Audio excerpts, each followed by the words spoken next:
Okay. Yes, we good. Let me know if we're ready. Justin, are we ready? Just let me know. You'll hear it in the Okay. Recording in progress. Okay. That's my signal.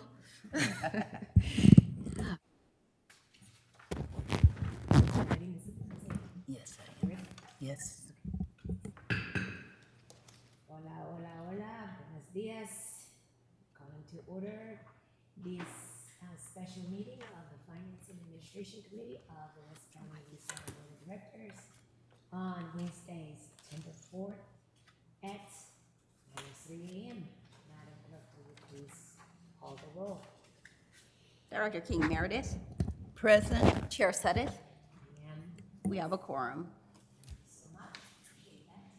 Appreciate that. And with that, I will ask Madam Clerk of Administrative Services, Mr. Raul, to please lead us through the All right, good morning. Item 1 on the agenda is to accept the minutes of July 16th, 2024 Finance and Administration Committee meeting, special meeting. Madam Clerk, have we received written comments on this item or request to speak? We have not. If anyone wishes to speak on this item, please approach the podium or raise your hand in Zoom. Seeing none, we have no public comments. Madam Chair, I would like to make a motion to accept the minutes for June 13th, 2024, the Finance and Administration Committee meeting. July 16th. Oh, July, I'm sorry. July 16th? Yes, it was July 16th, correction. I concur. There is no discussion, so we can move that. Thank you so much. All right. Next item. Item 2 on the agenda is to receive an update on the Project Stabilization Labor Agreement. Madam Clerk, have we received written comments on this item or request to speak? We have not. If anyone wishes to speak on this item, item 2, please approach the podium or raise your hand in Zoom. Seeing none, we have no public comments. Okay, I would like to introduce Angela Andrews, our Capital Portfolio Manager. Just as a reminder to the committee, we did give the committee a presentation on PSLA, I believe last November, so about a year ago. And we just want to give you an update on kind of where we're at with the projects and just a little bit of additional information that the committee asked us about monitoring the contracts. So I'll just turn it over to Angela to give the presentation. Hello, I'm Angela Andrews, Acting Director of IMP Infrastructure and Planning today, and wanted to give you an update on the Project Stabilization Labor Agreement. So over this presentation, we will give information regarding the background, project updates, info on contracts, as well as inbound employees, outreach efforts, additional information, and next steps. So just a reminder, the PSLA was signed in January 2021 and expires January 2026. And we have 5 years for that contract. And you all will be needing to meet with the building trades in order to discuss any changes related to the contract. If you were to renew that contract, you have a rollover of additional 5 years. As you all are aware, this applies to any project that is over $1 million or has an estimate by engineer for $1 million. What is required is for the contractor to sign an agreement to be bound to the PSLA, as well as to meet and confer with Building Trades Council. And then as requirements for us, we'll be tracking local hires, contract amounts, as well as looking at good faith efforts in relation to obtaining employees under this agreement. The current projects under this agreement are El Sobrante, Lower San Pablo, Clean and Green project, as you know, is under construction. And El Sobrante is actually wrapping up this year, and Lower San Pablo just started in terms of obtaining a contractor, but we haven't started full-on construction yet. Closed projects include a list here. I won't go over all of them, but I would say San Pablo will be coming to you as a consent item for a closeout report, but the other projects have been closed out. And we do anticipate future projects to be the effluent electrical, Foster Lane, and La Paloma. I won't read over all the dollar amounts, but it amounts to $88 million, and majority of that is the Clean and Green project. Bidders, the highest number of bidders we received was the San Pablo sewer replacement, followed by Rum Row South of Market and Lower San Pablo. Local hires, the project, and that's been consistent across the board given the large nature of that project. Lower San Pablo is a new project. We haven't started construction, so we haven't received any reports yet. El Sobrante, even though it's wrapping up in construction, we haven't received the report yet, but we do anticipate receiving that pretty soon. Good faith outreach efforts, we do check to see if they have reached out to different groups, and it continues to be 0 at this time. We do reach out to the contractors and ask for these specific organizations to see if they are reaching out to these groups, and it continues to come back with 0 or null. So one of the questions we received was if we were to monitor the PSLA in a more detailed way, what would be the administrative out to one of our vendors who has worked on other projects for the district, and they have confirmed that it will be 25% of 1% of the project budget, and that would be applied to the contract, to the actual project budget if we were to obtain their services. It would be, depending on what the project is, it could be a significant amount, or it could be an amount that wouldn't be a huge hit to the budget.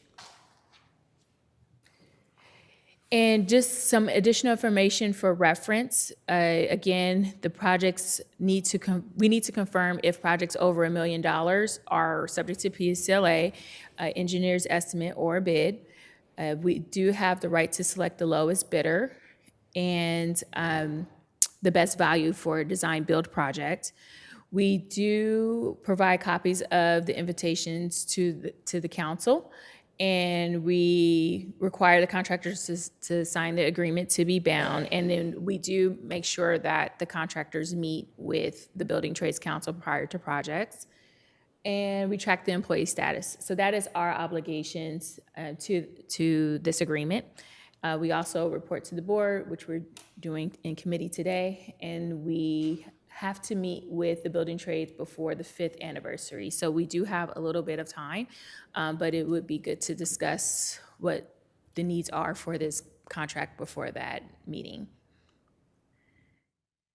And the union requirements is to make sure the signatories are in agreement, they sign an agreement to be bound as well, they hold the conference. We haven't had any issues with preparing for the meeting with the building trades. They have been meeting with us.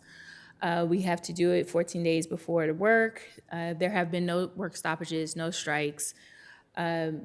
Meeting with the contractors, if there's any written grievances, we haven't received any notifications of any grievances, and they also need to meet with us before the 5th anniversary. And the contractors have to sign an agreement to be bound, meet 14 days before, and they have to confirm residential status, veteran status, good faith outreach efforts, and meet with the union within 5 days. If there is any grievance, again, we haven't received any notifications of grievances.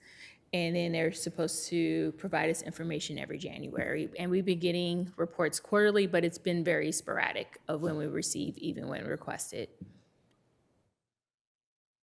And some considerations, the agreement expires January 27th, 2026.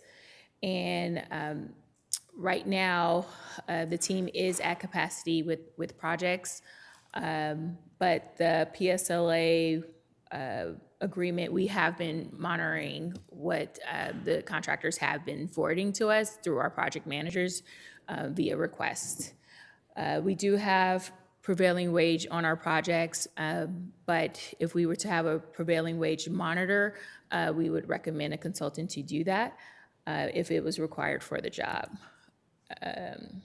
And I would say that's just reiterating the 25% of 1% of the project budget. would be required if we were to obtain services to monitor the PSLA. And that is it for my presentation. Welcome any questions.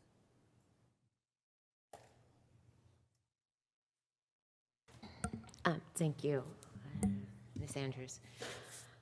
Yeah, thank you. I'm gonna take a deep breath, Yeah, me too. and then I'm gonna let Director King Meredith, while I take a deep breath. Right, Thank you very okay. much. Thank you for the presentation. I just have, again, looking at the, I guess, page 8 of the presentation where it shows the outreach.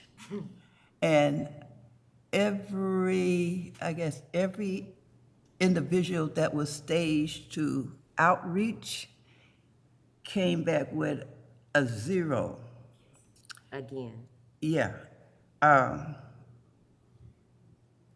Two questions that I have, and you probably can explain or can get the information and bring it back. The outreach that was done over a certain amount of time, how was that information sent out, if you know, how was it sent out? So in we- order to, Yep. bring the feedback and applications to be filled and someone coming out and giving the spiel of what's going on and the jobs are available, put in your application. We offer training on the job. Has those things been, do you know what is the criteria that is presented to these places in order to attract individuals to say, oh yeah, I want a job. Yeah, I want to be a part of this. Do you see what is the proposed information that is going out into these communities in order to attract them to say that I am interested? That's the first question, but I'll let you answer that one first. So our project managers do promote the organizations that are listed in the spreadsheet to encourage the contractors to reach out to those groups. I'm sure also the building trades also encourage folks to reach out to the groups because they know we're tracking which organizations we're trying to attract employees. I would also say that the administrative services has been really helpful in getting our RFPs out. So there are more people who know about our projects. We're getting more bidders. I think there's more eyes on our projects, which is great because we're seeing increased activity. Instead of 2 or 3 bidders, we're starting to see 6 or 7. So information is getting out there that West County is doing work. But in terms of actual organizations that we've listed, we have been communicating to the contractors to reach out to those organizations. When we get the information back, it continues to be 0, unfortunately. But from our end, we know we are trying to communicate the importance of reaching out to those groups. Okay, so the other question and concern is that the way that they are presenting it at this point, you might have to switch up, in another way to present it. I know in the past, I worked with employment and human services with the county, and you have to be creative to introduce a lot of these different jobs. So I'm just wondering what type of criteria that they're presenting to get a return of 0, and how often do they report back to let us know that, is it a 2-month spread of introducing, we have these jobs, or is it sitting for 6 months? What is, I just wonder what is going on. I've never seen anything to be 0, as many zeros as for the outreach for such a well-paid job, and no one is interested. Yes, well, we receive the reports quarterly. So quarterly, we request the information so they know that we're looking at the data and looking at every group to see have there been any good faith efforts. And our project managers reiterate that every quarter. Okay. Well, for right now, I'll let that simmer and I'll turn it over. Right now, Chair Sutter, I yield for right now and turn it over to you. Thank you. Thank you.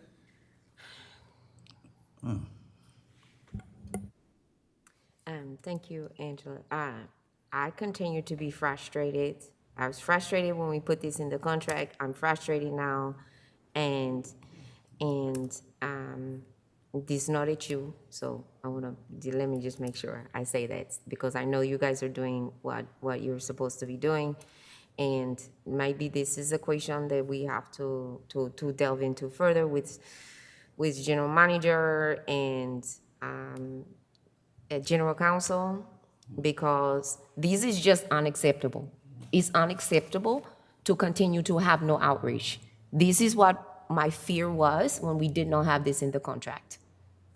This is not acceptable, that we're giving them almost $90 million from the taxpayers here, and to take our tax dollars from people in our community, and we're not using these local tax dollars to put these communities into work, and we're seeing higher unemployment in this side of the county, and to have zero outreach.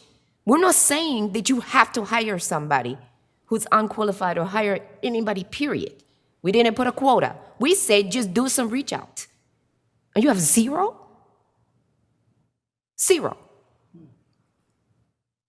Since when did we start this? 21? Since 2021? I hope someone is listening, and I hope you hear my voice. I'm going to use this microphone since I know I don't have a loud voice, so I hope it's louder now. This is absolutely not acceptable. I refuse to believe that there's no one in West County. I didn't say Richmond or San Pablo or Hercules or Pinole or anywhere else. No one in West County can twist a wrench or a screwdriver or swing a hammer. No one? I refuse to believe that is possible. I refuse to believe that out of $88 million, we can only hire 51 people in almost 4 years with zero outreach. And most of that is coming because our prime contractors has done the work. That is not acceptable, and I don't know what legal recourse we have under the PSLA, but I know that I personally am not going to keep doing this. Whatever we have to do it.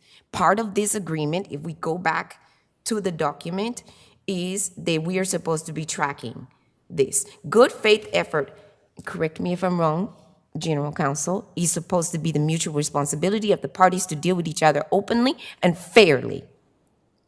This doesn't seem fair at all. It's not fair. Not the legal definition, not the intent at all. There's no diligence, there's no honest effort here at all. There's no objectivity, there's no focused efforts to produce any desired or required results by any deliberate action whatsoever, which is supposed to be, whether it's legal or implied definition of good faith. There's no good faith here. So what can we do? What can we do? Because there's no good faith effort being put forth here. There's no deliberation. There's no intent, nada. All I see is them taking money from our community. Jobs matter to our people in our communities just as much as it matters to taking them out into the other parts of the county. And so I'm befuddled here. Our economic recovery in West County is not returning because we keep sending money out of our community. If you're not living here, you're not bringing money back. You're not bringing tax monies back. People here are suffering just as well. There's no incentive. There's no incentive for them to hire. There's no incentive for them to do outreach if we continue to say that this is okay.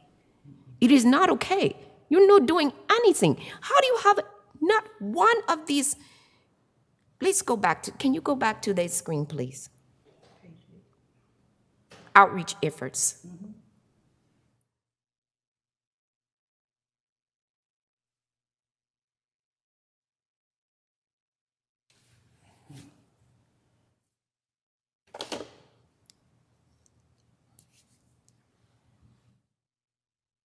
Richmond Build, 0. City of Richmond Employment Training Department, 0. Richmond Works Career Center, 0. San Pablo Economic Development Corporation, 0. Contra Costa Building, Construction, and Trade. They didn't even reach out to their own council, 0. Local apprenticeship, 0. Recruitment program for district residents, 0. Local referrals from a union hall, 0. Local referrals from Contra Costa Community College, where we have partnered with them for West County wastewater, Stige, all of the wastewater treatment plants throughout Contra Costa, 0.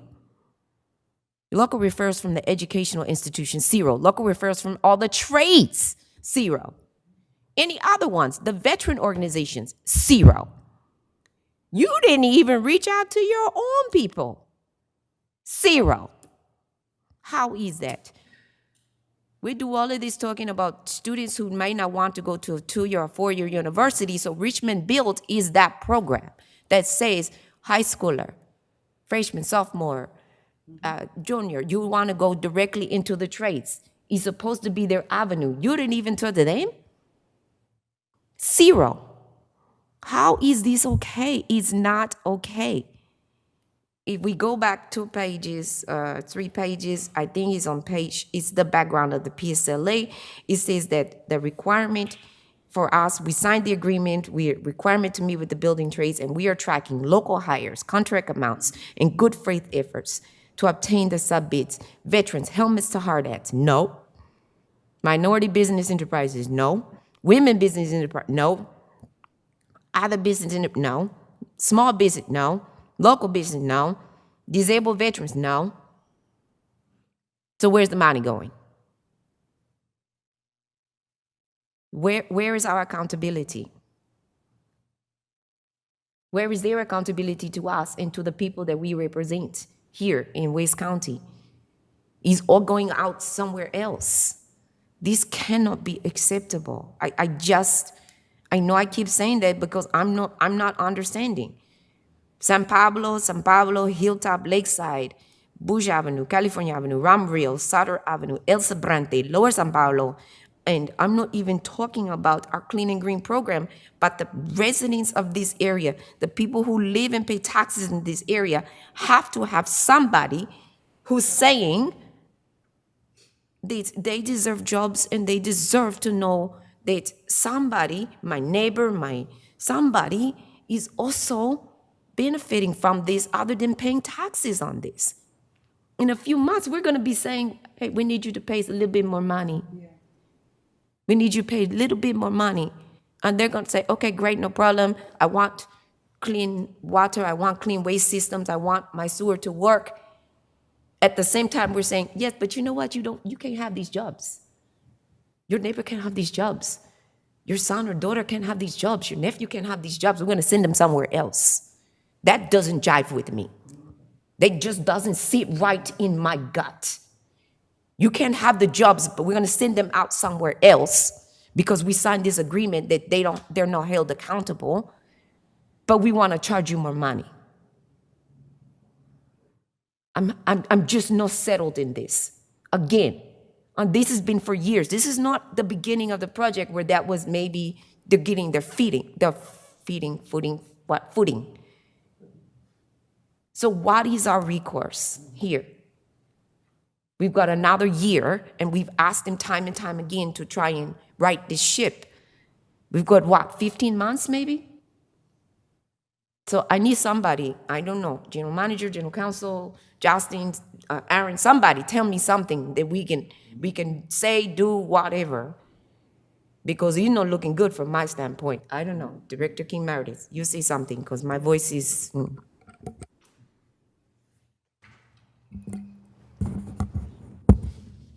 Chair Sutters, you said everything that that I would say. Also at this point, I'm fairly new to be on this committee, I say for about a year now. And to see that it's been going on for 4 years and this is our outcome, I totally disagree with the outcomes that has been presented at this point. I don't have a clue. You all may have a clue. I don't have a clue how this has come up the way it is. To say that it's no one, not even for an internship, not even to say, these jobs are here, and even try to just have a flat-out zero in all these different locations. I just don't understand it. And again, I can reiterate, I worked with employment and human services and retired years ago, but I've never seen 0, 0, zeros. So at that point, Chair Sutter said my feelings, and I concur with, she stated at this point, and I don't know, I just can't fathom see why it's so many zeros at this point. I'm done. We don't just need local hire, we need targeted hiring. We need some targeted program. We need local and targeted program. This is just, it is not just befuddling, it seems purposeful at this point. They're not even trying. They're not even trying. At this point, I'm not even going to be upset of who's upset with me, because I don't care. They don't care about this community, so I don't care who's upset with me with what I say. I will write it on a billboard at this point, because this is just showing blatant disregard for our community. It's like a money grab at this point, because you're not caring that our communities, plural, are suffering, and it's just dishonorable at this point. There's no good faith effort. It's dishonorable. You misrepresented what you were going to do, and you're not holding up your end of the contract.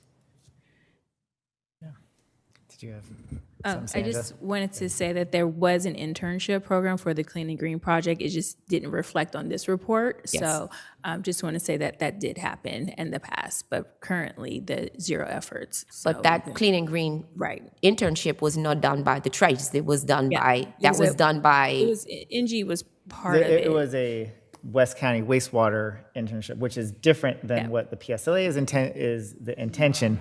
Right. Is, right. Right. Different contract. Come Just- through the trades, or did that came through us? came through us, It but came through just want- us, and it came through Right. our prime contractors. Right. I want to know what came through the PSLA. Right.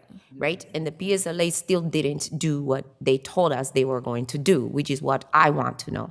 Right? We have a number of educational institutions here in the East Bay and in the West County, in Contra Costa County, not even just West County, in Contra Costa County, in the East Bay, in the Bay Area, where we have lots of students who are interested in not just engineering, but environmental science,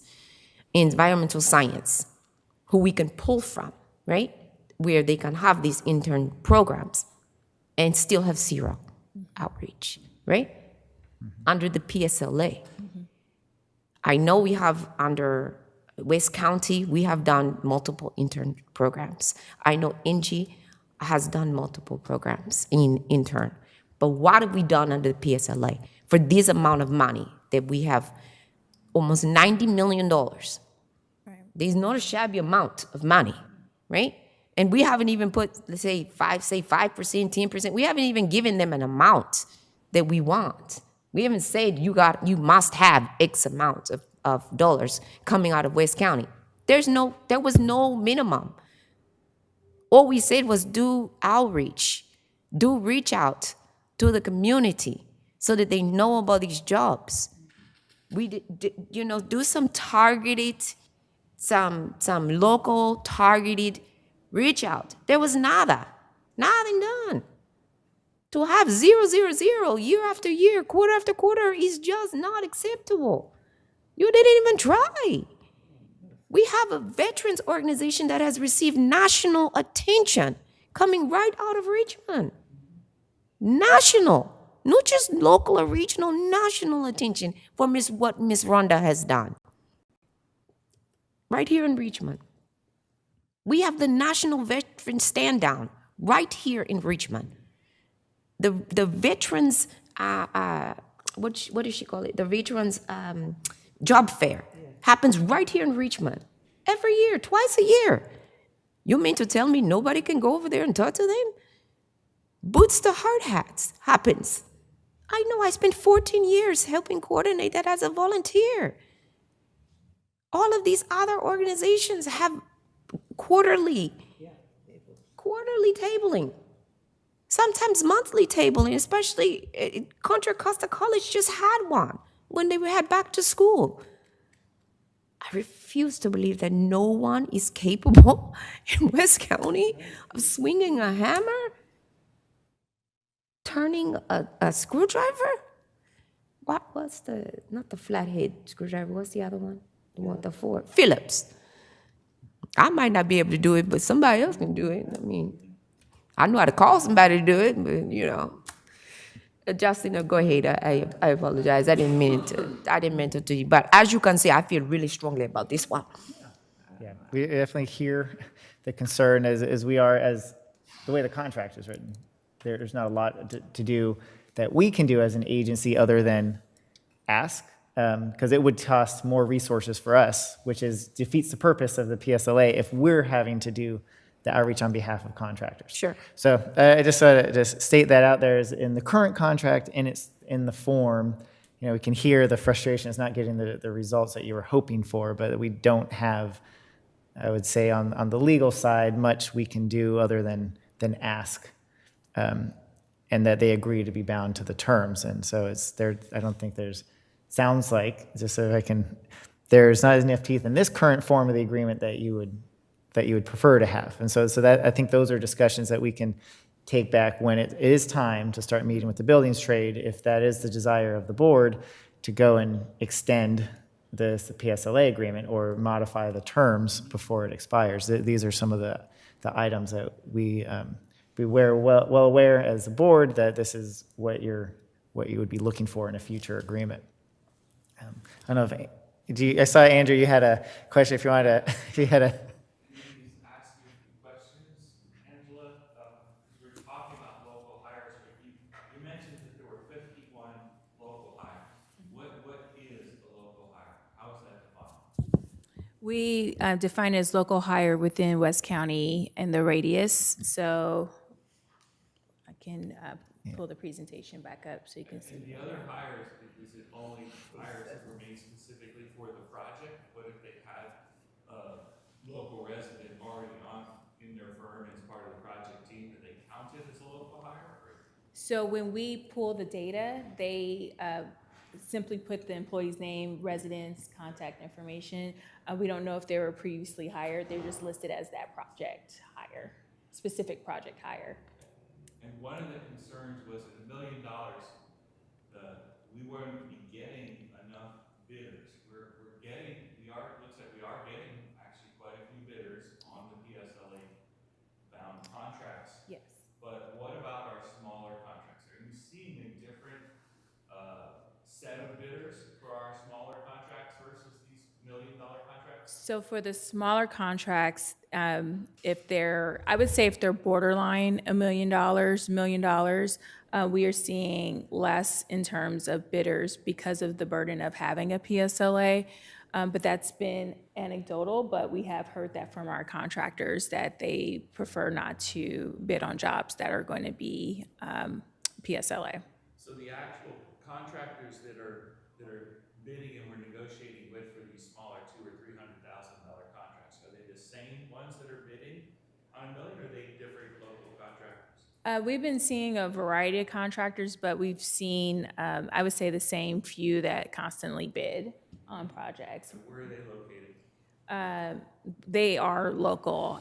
Believe they are in Contra Costa County, but I can't confirm So that. we're not right now. tracking local hires within those smaller firms, but a lot of the smaller contractors. Yes. Local They are smaller local. contractors are bidding on the projects less than $1 million, but Right. are not bidding, not showing up on the ones over $1 million. That is correct. Okay. The administrative burden, 25% of 1%, what does that mean? And what would you do with those funds if you had them? So if it's 25% of 1%, it would be to cover the cost of following up with the contractors to submit reports, also confirming which outreach partners they are specifically going out to. I'm asking individually which organizations have they reached out to versus right now, we submit an Excel spreadsheet, they identify which ones they have gone out to, as well as the residential information of the employees, and they return that back to us. An organization like CCMI would spend the time to call each subcontractor, contractor, and figure out which organizations have they gone out to. The 51 local hires, and you probably don't have this number, but how many hires I would, were there on those projects all told? 51 were local, what? yes. I would say I can give a rough estimate just based off of visually what I'm seeing.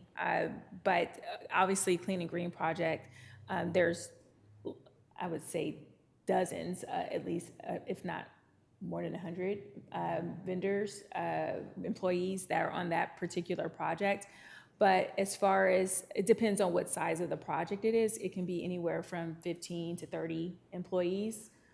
So if you're looking at it roughly 51, probably out of maybe 400, maybe if not more. It just depends on the timing of when we have these sewer replacements. And these have spanned across the years.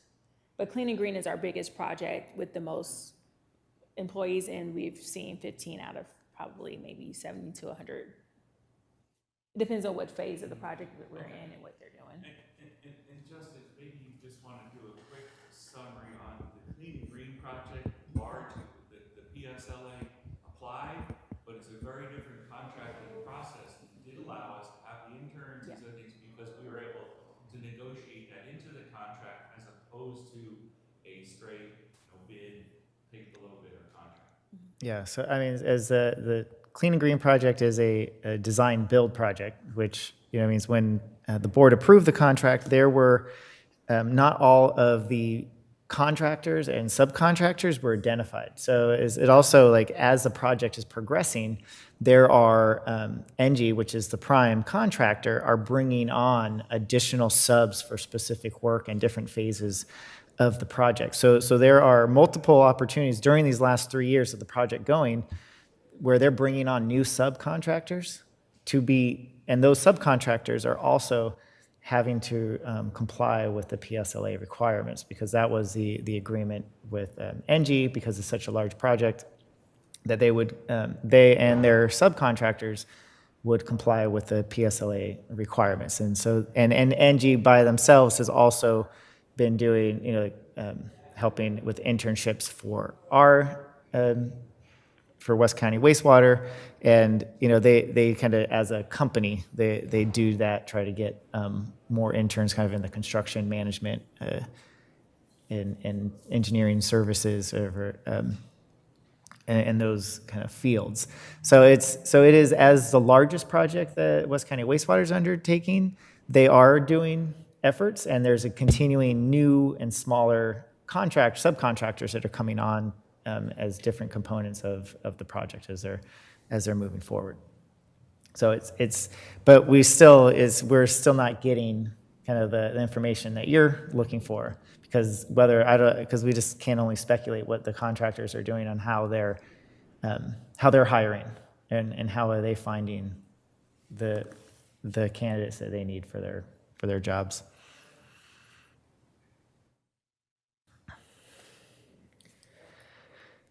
So I guess kind of at the end, I mean, the one is not directly an ask, but it's the one that we come up with is having additional monitoring, but would add to the cost of our projects that we would pay for to help us gather this additional data. So we have the estimate if it's 25% of 1%, if it's a $1 million project, be $25,000, $30,000 extra or on a project to help us do this additional monitoring because the contractors aren't paying off. So that is kind of where we're at, kind of on the contract side. So I don't know if there's any thoughts, if that's a direction you would like us to pursue or try out. You said for the monitoring, so that 25,000 for each $1 million of contract would be for additional monitoring, but that's not even doing outreach. That's correct. It doesn't, it's just helping gather the data that we're having a hard time collect, and just doing additional outreach. It would Is be there anything- more of CCMI spending extra time to connect with each subcontractor and contractor. Oh, or a different organization if we go out to bid, but it is a Contract compliance, yes. monitoring company. We've So- used them for prevailing wage monitoring and other items here, used for projects in previous projects. Here's my problem with that. To me, it goes back to, we have a provision in the PSLA, regardless of, and I heard what you're saying, and I hear you saying that we don't have it in the contract, but we do have in the contract GFE, the good faith effort. And I don't see a good faith effort. This is what I was asking the general counsel. There is no good faith effort when there's zero quarter after quarter after quarter. So I want to know what is our recourse. There's no good faith effort when there's zero every single report. Period. So there has to be something we can do. And if there's something is that I have to go on to a KQAD or NPR, then that's what I'll do. And I say what I say, because I'm not going to let this just sit here and then we have to pay, $30,000 for every $1 million that we have to soak in to do your job for you that you promised us in a good faith effort, because they're not doing it. That makes no sense that now the public even has to pay more money out of our public coffers to make you do what you promised to do. Because you're taking more money. It feels like a pillage, a rape and a pillage of our community. This is what it feels like. I say what I say.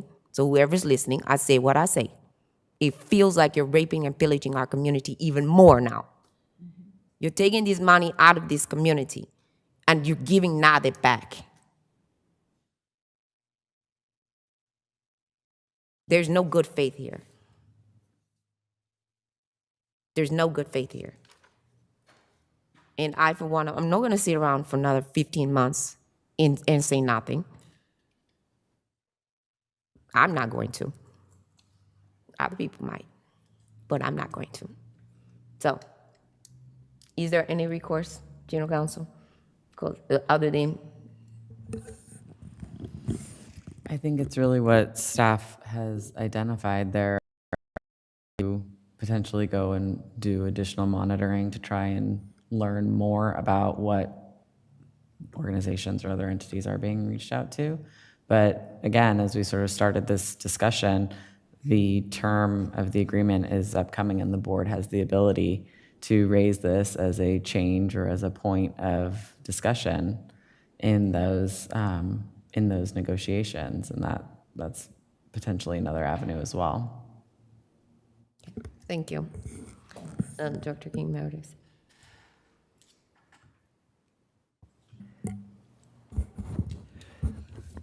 So what I'm hearing for right now, just for me to be clear, that in order to get any type of movement for looking at all these zeros, that we would additionally have to more or less entertain to pay some of the entity to come out and to do a monitoring at this point in order to try to encourage and to have individuals to look upon for local hiring at this point? That is correct. The project managers, they are doing what they're tasked to do in receiving the reports, but to do more than that, it's a specific skill set I think that the consultants would probably be more in line to do, given that their backgrounds in working with subcontractors and contractors. The project managers usually work mainly with the general contractor to receive the reports, including pay apps or pay applications and any other reports that are needed. But to dig in deeper, that would be more of a consultant's role.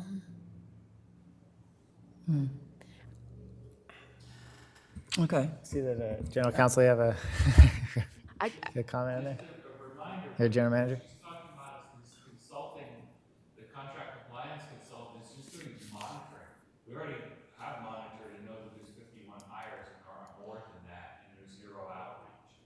They would not be doing the outreach, it would just be monitoring. And the promise made by the trades council administrative burden with the PSLA. I know. Get hired, get union labor, it would actually cost Thank you. cheaper because they are better labor. There you go. That's practically impossible to measure because of the variabilities, especially with COVID and the supply chain disruptions. To compare 1 year to another project to project, you can't really do it. What we can do is to see that we are getting bids. We are concerned we might not get bids. So that's not happening. We are seeing the composition of bidders on the smaller projects that need more local contractors. We don't know exactly how many hires there are because we're not tracking that. But we can see a pattern that we anticipated we might be able to see, and it's starting to show up. But if we want to do the outreach that would encourage more local hires onto those contracts, that would be additional administrative burden. Money. Reach out to those agencies and make sure that they're pestering the contract. I'm not quite sure what we could do because there is no teeth in the PSLA.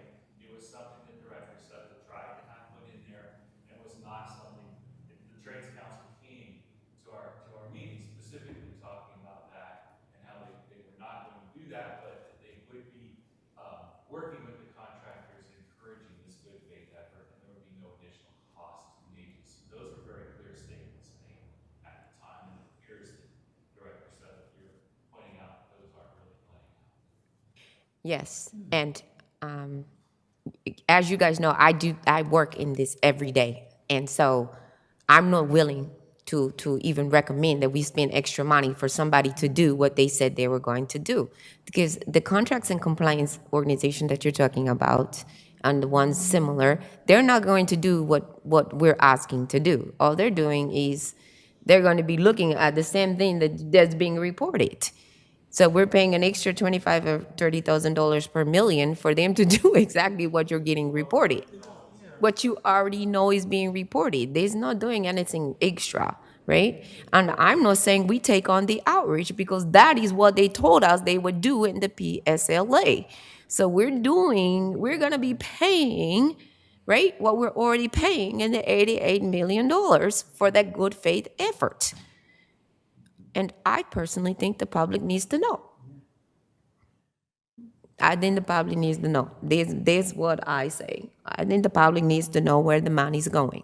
And I have one more question. What's the deadline? Oh, I just wanted to make sure that my comments on there about what was the work that we are getting from the union laborers and on the projects is quality labor and quality work. I believe it. Projects are happening. That's not a question or a dispute that we have whatsoever. It's about the outreach and the effort to hire local. I believe it. I believe it, and I have no issue with the workers themselves. I have no issue with the workforce. I have no issue.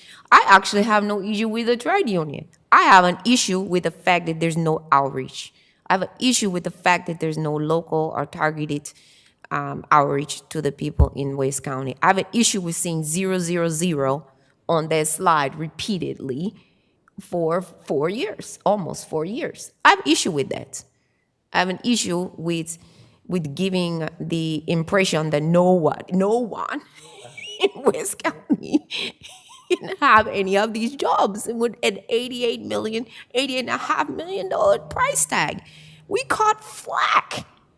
We caught flack for the price tag for the Clean and Green program. People looked at me like I had 3 eyes and a tail.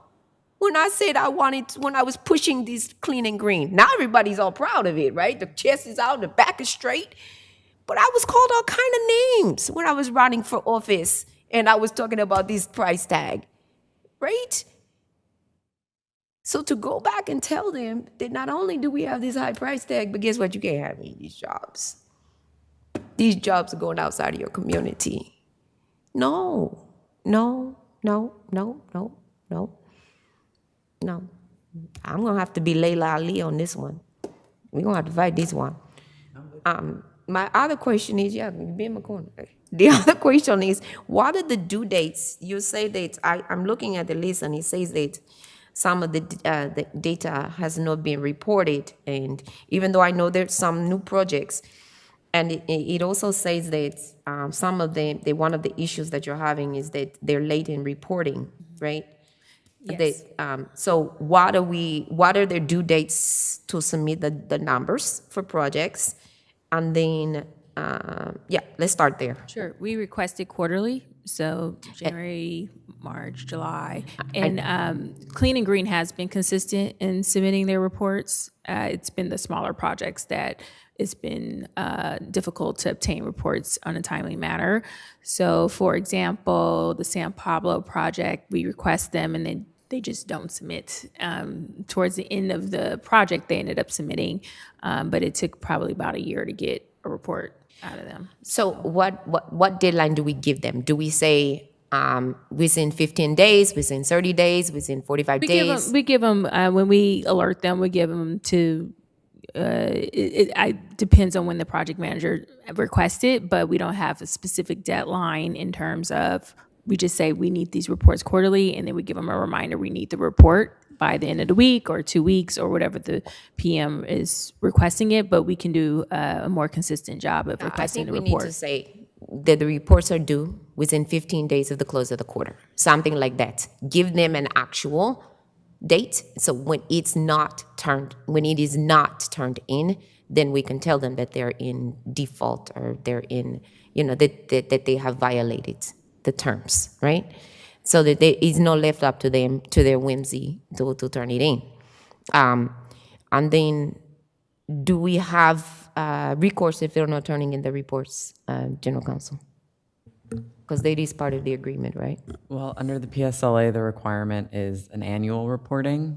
So it sounds like what we are requesting is more regular than what the PSLA requires. See, this is the problem for me. I hope somebody taking notes for January, because this is for next year. Because you guys need quarterly, right? So I know you guys got these notes taken for this next discussion, right? Yes. And all right, and then untimely submissions. Now tell me the rationale, because I noticed that some of these projects does not meet the $1 million threshold.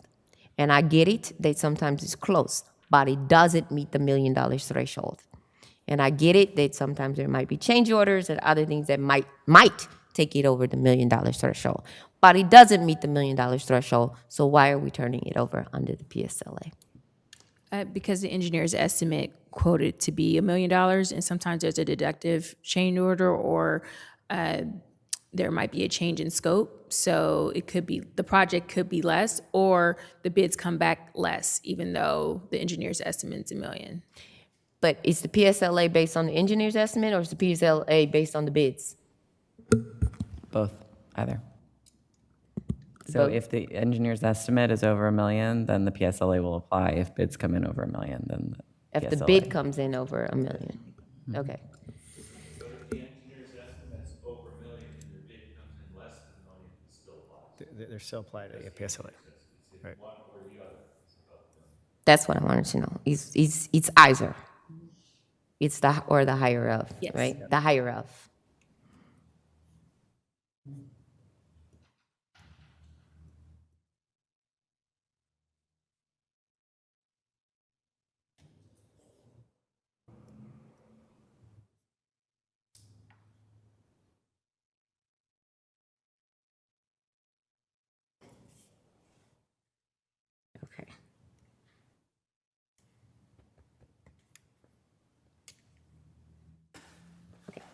All right. Was there anything else you wanted to give us before we make our recommendation for the board? Any other information from Jocelyn or general manager? There is no additional information from Okay. staff this time. Madam Director, Okay. you have anything else? No, I do not. Chair, sir. All right. Are we planning on doing an update to the board soon, the full board soon? Or no? We're just gonna leave it here for right now? We can do it, yeah, it should be, we'll have to figure out the exact timing, but this is probably the right time to give an update to the full board about what's happening with the PSLA, because then you're within, less than 18 months away from the Yeah. contract expiring. I think we should, let's think about it in the next couple of months, getting the full board aware of this, because, yeah, it's really disconcerting. And I think this is something that the full board needs to know about, because in January will be a year. And we need to give notice when, general counsel, I know that it's January, but generally speaking, is it a 90-day notice, 60-day? What is it, a notice period? It's just prior to the end of the 5-year term, so we have some flexibility on when we'd like Yeah, to start I'd those like to give, discussions. yeah, I think I mentioned to